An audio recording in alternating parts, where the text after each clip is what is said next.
Excellency, पिछले कुछ दशकों ने सिद्ध किया है कि क्लाइमेट चेंज के प्रकोप से कोई भी अछूता नहीं है, चाहे वो विकसित देश हो या फिर प्राकृतिक संसाधनों से धनी देश हो, सभी के लिए ये बहुत बड़ा खतरा है। लेकिन इसमें भी क्लाइमेट चेंज से सबसे अधिक खतरा small island developing states seeds को है। ये उनके लिए जीवन मृत्यु की बात है। ये उनके अस्तित्व के लिए चुनौती है। क्लाइमेट चेंज की वजह से आई आपदाएं उनके लिए सचमुच प्रलय का रूप ले सकती हैं। ऐसे देशों के क्लाइमेट चेंज न सिर्फ उनके जीवन की सुरक्षा के लिए बल्कि उनकी अर्थव्यवस्था के लिए भी बड़ी चुनौती है।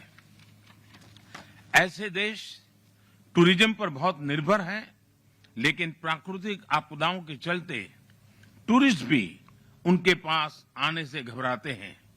फ्रेंड्स, वैसे तो सीड्स देश सदियों से नेचर के साथ समन्वय में जीते रहे हैं। वे प्रकृति के स्वाभाविक साइकिल के साथ एडेप्ट करना जानते हैं, लेकिन पिछले कई दशकों में हुई स्वार्थपूर्ण व्यवहार की वजह से प्रकृति का जो अस्वाभाविक रूप सामने आया है, उसका परिणाम आज निर्दोष स्मॉल आइलैंड स्टेट्स झेल रहे हैं। और इसलिए मेरे लिए सीडीआरआई या आईरिस सिर्फ एक इंफ्रास्ट्रक्चर की बात नहीं है, बल्कि ये मानव कल्याण के अत्यंत संवेदनशील दायित्व का हिस्सा है। ये मानव जाति के प्रति हम सभी की कलेक्टिव जिम्मेदारी है। ये एक तरह से हमारे पापों का साझा प्रायश्चित भी है।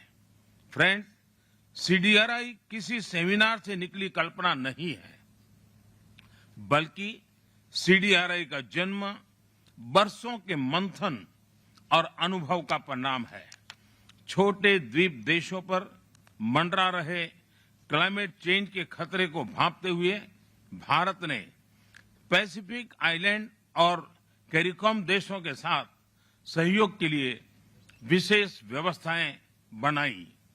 हमने उनके नागरिकों को सोलर तकनीकों में ट्रेन किया, वहां इंफ्रास्ट्रक्चर के विकास के लिए निरंतर योगदान दिया। इस कड़ी में आज इस प्लेटफॉर्म पर मैं भारत की ओर से एक और नई पहल की घोषणा कर रहा हूं। भारत की स्पेस एजेंसी इसरो सीड्स के लिए एक स्पेशल डेटा विंडो को निर्माण करेगी। इससे सीड्स को सैटेलाइट के माध्यम से cyclone, coral reef monitoring, coastline monitoring आदि के बारे में टाइमली जानकारी मिलती रहेगी। फ्रेंड्स, आईरिस के साकार करने में सीडीआरआई और सीड्स दोनों ने मिलकर काम किया है। यह को क्रिएशन और को बेनिफिट्स का अच्छा उदाहरण है। इसलिए मैं आज आईरिस के लॉन्च को बहुत अहम मानता हूं। आईरिस के माध्यम से सीड्स को टेक्नोलॉजी, फाइनेंस, जरूरी जानकारी तेजी से मोबिलाइज करने में आसानी होगी।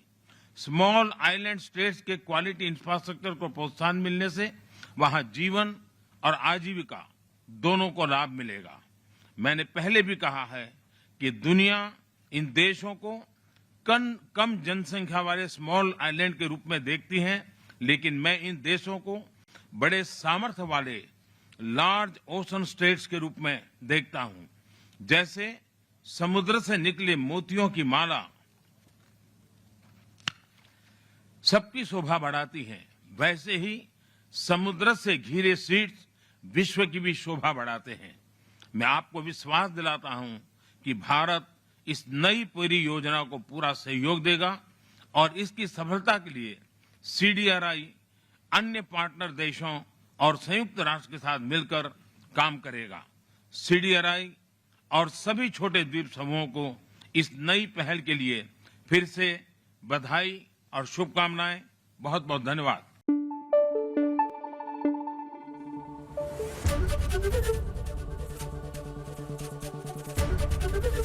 एबीपी न्यूज आपको रखे आगे।